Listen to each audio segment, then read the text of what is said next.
여러분 안녕하세요. 이렇게 인터넷에서 목소리로만 또 여러분들도 이렇게 만나게 되네요. 자, 오늘은 좀 이제 다르게 우리가 거꾸로 수업을 한번 이제 보도록 하겠습니다. 그래서 그 거꾸로 수업의 가장 첫 번째 이제 수업이라고 할 수 있는데 국제관계가 외교 활동에 대해서 우리가 좀 알아보는 시간을 갖도록 하겠어요.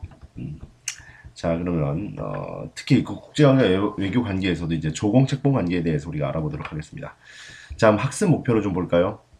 학습 목표를 보면은 우리가 이 시간에 배워야 될 거, 그렇죠? 바로 조공과 책봉과 조공 관계 이런 것들은 어떤 동아시아 외교 형식의 하나이다. 그래서 이런 것들이 자리 잡게 되는 과정, 우리가 이런 것들을 이해하고 넘어가면 되겠고, 자, 그리고 책봉, 그리고 조공 관계가 동아시아 각국이 어떤 상호 필요에 의해서 만들어진 것이다. 뭐 일방적인 필요가 아니라 서로가 원하고 그 필요에 의해서 만들어진 관계임을 우리가 떤 여러 가지 사례를 들어서 설명하게 될 텐데 오늘은 첫 번째 시간이고 이 시간이 총 두 시간으로 총 나눠져 있는데 오늘은 그 첫 번째 시간인 주나라 대와 한나라 대 이제 그거에 대해서 우리가 알아보도록 하겠습니다. 자, 그럼 조공이 무엇이냐? 조공이 뭐 여러분들 뭐 조공이라고 하면은 어떤 맹목적으로 갖다 바치는 거 뭐 이런 것들로 이제 잘못 착각하기가 쉽죠. 왜냐면은 이미 인터넷 같은 데다가 이제 제가 한번 조공이라는 단어를 한번 쳐봤습니다. 그랬더니 순 이런 단어만 나오더라고요. 뭐 수지 조공 인증샷이라든가 팬들이 보낸 밥상 뭐 앞에서 자 이런 식으로 해가지고 뭐 소위 말해서 팬들이 연예인에 대한 맹목적인 어떤 선물을 갖다 바치는 거, 선물을 주는 행위, 한마디로 말해서 한쪽은 전혀 이득을 취하지 않고 한쪽이 일방적으로 당하는 그러한 형태를 조공으로 여러분들이 인식하기 쉽게 되어 있죠. 조공으로. 근데 이런 조공이 우리 고대 혹은 중세 동아시아 세계의 어떤 국제 무역 질서였기 때문에 이런 것들을 자칫 잘못 이해해서 조공을 바쳤던 우리나라는 무조건적으로 중국에 조공을 바쳤던 우리나라는 뭐 중국에 대한 속국이 아니냐. 뭐 이런 식으로 잘못 알 수 있기 때문에 이제 그러한 잘못된 오개념들 같은 것들을 이 동아시아사 시간을 통해서 여러분들이 좀 그 생각을 좀 바꿔보는 그런 시간이 되겠죠. 자, 그럼 본격적으로 강의 한번 들어가 볼까요? 자, 조공과 책봉이라는 외교 형식에 대해서 우리가 좀 알아보도록 하겠습니다. 첫째 이제 조공, 그 사전적 의미를 좀 알아봐야겠죠. 조공이라는 것은 제후가 왕에게 정기적으로 무엇을 갖다 바치는 거예요? 그렇죠? 예물을 갖다 바친다. 뭐 이런 것들 우리는 조공이라고 합니다. 조공. 맞게 쓰는 건지 모르겠는데 조공이라고 하죠. 그 책봉은 왕이 제후로 봉하고 그에게 무엇을 줍니까? 그렇죠. 관직을 주는 거죠. 제후라는 애들이 이제 왕이 예물을 갖다 바치니까 거기에 대해서 관직을 내려줌으로써 그의 지위를 인정해 주는 것. 이런 것들이 바로 책봉인데 책봉도 한번 써볼까요, 한번? 책봉, 이렇게. 책봉. 자, 그럼 이건 이제 주나라 때부터 실시되었다고 하는데 주의 조공책봉제도는 우리는 무엇으로 알고 있죠? 그렇죠. 전 시간에 배웠듯이 우리는 봉건제도로 알고 있죠. 봉건제도. 이 봉건제도는 상하 관계가 뚜렷하고 그리고 혈연을 밑바탕으로 하고 있다라고 우리는 이제 알고 있습니다. 자, 그래서 의미를 보면은 주왕과 제후들 사이에 맺은 상하 관계이다. 라는 것들이 이제 주대의 조공책봉 관계인데 이러한 주나라대의 조공책봉 관계의 적용 범위를 우리가 알아보면은 어디에요? 그렇죠? 주의 영역 안에서만 적용된다. 그럼 주나라 이외의 나라들은 적용이 안 된다고 볼 수 있죠. 그러니까 이거는 어떻게 보면은 어떤 중국 내부에서만 행해졌던 그런 외교 관계이다. 교류 관계이다. 교류 형식이었다. 라는 것을 여러분들이 알 수가 있겠죠. 자, 그래서 뭐, 이런 것들을 좀 더 보면은, 어이구, 이런 것들을 좀 더 보면은, 자, 여기 보다시피, 이 주나라가 있으면은, 주나라의 왕은 어디에 있습니까? 그렇죠. 이 호경이라든가, 뭐, 나중에 뭐, 나급으로 옮겼지만은, 이 호경에서 왕이 중앙을 다스리면은, 그 이외의 지역들, 뭐, 그 이외의 지역들은 어떻게 되나요?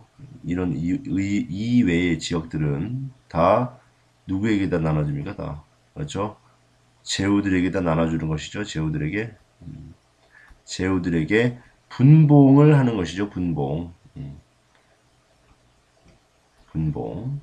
이런 것들은 제후들에게 분봉을 함으로써 그들의 어떤 지배권을 인정해주고 그들로부터 공물을 이렇게 공물을 받는 것이 바로 주대의 봉건제도가 되겠죠. 봉건제도. 그럼 여기 보면은 주왕이 어떻게 합니까? 그렇죠. 제후를 임명해서 책봉을 해주죠. 그럼 제후는 거기에 대해서 예물, 즉 특산물 혹은 뭐 병사라든가 군사적인 도움 이런 것들을 주왕에게 제공하면서 봉건제도가 정착이 됩니다. 이때까지만 해도 조공과 책봉의 어떤 관계는 이러한 형태로 나타나고 있었죠. 확실한 상하 관계를 바탕으로 하고 있죠. 자, 그렇지만 이런 상황을 하고 있는 주나라가 이제 춘추전국 시대를 통해서 멸망하게 됩니다. 그리고 뭐 진나라가 들어서게 됐지만 진나라는 얼마 가지 않아서 이제 망하게 되고 이제 한나라 때 한나라 같은 경우는 초기에는 굉장히 그 세력이 약했죠. 약해가지고 어떻게 뭐 음, 그들이 뭐 어떻게 어떤 나라에 따로 뭐 조공이나 책봉의 어떤 관계를 맺을 수 있는 상태는 아니었습니다. 그래서 한 초기에는 오히려 강력한 군사력을 보유하고 있는 흉노에게 그들이 어떻게 합니까? 그렇죠. 곡물, 즉 비단이나 물자 등을 제공해 가지고 침략 중지를 요구하는 이제 그런 형식이었죠. 그런 형식. 그렇기 때문에 이 한대에서는 어떤 조공과 책봉의 어떤 관계가 반드시 중국일 필요는 없다라는 것을 이제 보여주는 단적인 예가 될 수가 있겠습니다. 그리고 나중에는 뭐 이제 이러한 관계를 통해서 흉노와 한나라는 형제 관계이다라는 것들도 있겠고 뭐 나중에 보면은 여러분들 뭐 한나라와의 어떤 이제 외교적인 틀 외교 사항을 보면은 어떤 말이 나오냐면 뭐 사료에 이런 말도 나옵니다. 사료에 한 왕실은 여인을 한 왕실의 한 여인을 선의 연지로 보내라. 이것 말고도 한 왕실의 그 여자를 연지로 보내라. 즉 흉노 선우의 부인으로 보내라. 그리고 매년 술, 비단, 곡물 등 일정한 것을 조공을 한다. 조공하라는 말이 이렇게 나오게 됩니다. 조공. 그리고 형제 맹약을 통해서 동등한 지위. 그리고 만리장성경이 서로 침범하지 않는다. 즉 침략을 중지하는 이러한 이제 어떤 실리를 찾는 것이 당시 한대의 어떤 외교 관계가 된다고 할 수가 있겠죠. 근데 이러한 외교 관계는 한 무제 때를 기점으로 해서 이제 바뀌게 되죠. 한 무제 때는 화의관이라는 것이 정착하게 됩니다. 화의관. 이런 화의관이 정착하게 되면서 주변에 있는 기존에는 이 지역만 해가지고 중국 내부에서 뭐 조공받고 채공받고 뭐 이런 식이었죠. 하지만은 이제는 그것을 넘어서 어떻게 됩니까? 중국이라는 나라가 이렇게 있으면은 이 주변국들 뭐 고조선이라든가 뭐 흉노, 서역, 남비엣 그리고 심지어는 바다 건너 외까지 이러한 나라들과 서로 조공책공 관계를 체결하면서 국제적 조공책봉이라는 질서가 국제적 관계로 이제 확대가 되어가는 것이죠. 국제적 관계로 확대가 되어가는 것이 바로 이제 한무제 이후에 어떤 국제 관계가 되겠습니다. 자, 그러면 우리가 좀 더 이걸 자세히 살펴볼까요? 자, 보면 이제 화의관을 바탕으로 했다는데, 이 화의관이라는 것은 어떤 것이냐? 화의관은 이거는 이제 유교에서 출발하는 것이죠. 유교의 어떤 상하 관계라든가 그리고 뭐 중국 중심의 관계, 중심주의 뭐 이런 것들이 화의관으로 나타나게 되는데 여기서 말하는 화자는 뭐 중화를 얘기하면서 중국을 이야기하는 것이죠. 즉 중국을 중심으로 해가지고 그 주변에 있는 이게 뭐예요? 그렇죠? 오랑캐. 예? 이 오랑캐들의 세계.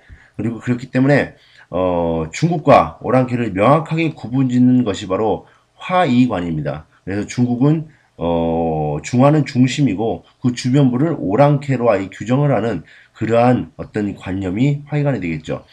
이 화이관은 주변 국가에 대한 전통적인 우월의식, 문화적, 경제적 이런 우월의식을 바탕으로 해서 형성된 중원 중심의 국제관계에 대한 인식 이런 것들이 이제 화이관인데 이런 화이관을 대표적으로 잘 나타내주는 이 지도가 바로 뭐입니까 이게? 그렇죠? 이것이 바로 천하도가 되겠어요. 천하도. 뭐 중국 중심이죠?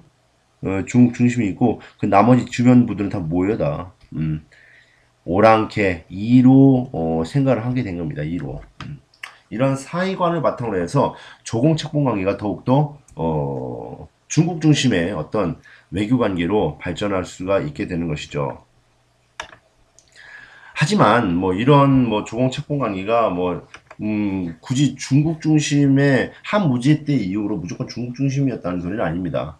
한 무제가 죽고 나중에 이제 한 2대 정도 지나가지고 원제 시대 때 일인데 원제 시대 때는 오히려 뭐 한 무제가 뭐 흉노족을 북방으로 쫓아내고 그들이 분열됐다고 하면서 뭐 흉내가 뭐 다 없어진 것처럼 얘기를 하는데 이런 왕손의 이야기를 들어보면은 아 이때까지만 해도 아직도 역시 한 무제 이후에도 역시 조공책봉의 어떤 중심부와 주변부의 어떤 관계의 조공책봉 체제가 여전히 확립되지 않았던 시기 아니었냐라는 이제 생각을 하게 됩니다. 자, 그래서 이 왕소군 이야기는 시간 관계상 여러분들이 어디서 보시게 되냐면은 우리가 배우는 천재교과서 있죠? 우리가 배우는 천재교과서 56페이지 56페이지에 보면은 왕소군에 관련된 이야기가 나오니까 여러분들이 한번 잘 보시기 바랍니다. 왕소군 이거 왕소군은 한마디로 그거예요. 뽀샵 뽀샵 얘기네 뽀샵 얘기. 돈을 안 줘, 뇌물 안 줘가지고, 뽀샵 처리를 얼굴 안 해줘가지고, 왕이 이제 이 여자가 못생긴 줄 알았는데, 나중에 이제 뽑고 나서 이제 흉노 선우에게 보내려고도 하다 보니까, 어휴, 이게 절세미인이에요. 이 이야기가 이제 뭐, 왕소원 이야기인데, 여러분들이 그걸 잘 이해하고 한번 보시면 되겠습니다. 자, 그 다음에 우리가 또 봐야 될 게, 외교 형식으로서의 조공책봉 관계, 보면은, 이런 것들을 통해 가지고, 우리가, 유교적 세계하고 하이관의 영향을 이제 조홍책봉 관계가 이렇게 받게 된 거죠. 한무제 때 이후로. 그래서 한대 이후 동아시아 세계의 대표적인 외교 형식으로 조공책봉 관계가 자리 잡게 됐다라는 거 여러분들이 알면 되겠고. 그 의미, 그럼 이런 것들은 어떤 의미를 갖고 있느냐? 강대국의 직접 지배나 실질적인 간섭이 없는 외교적 형식이다.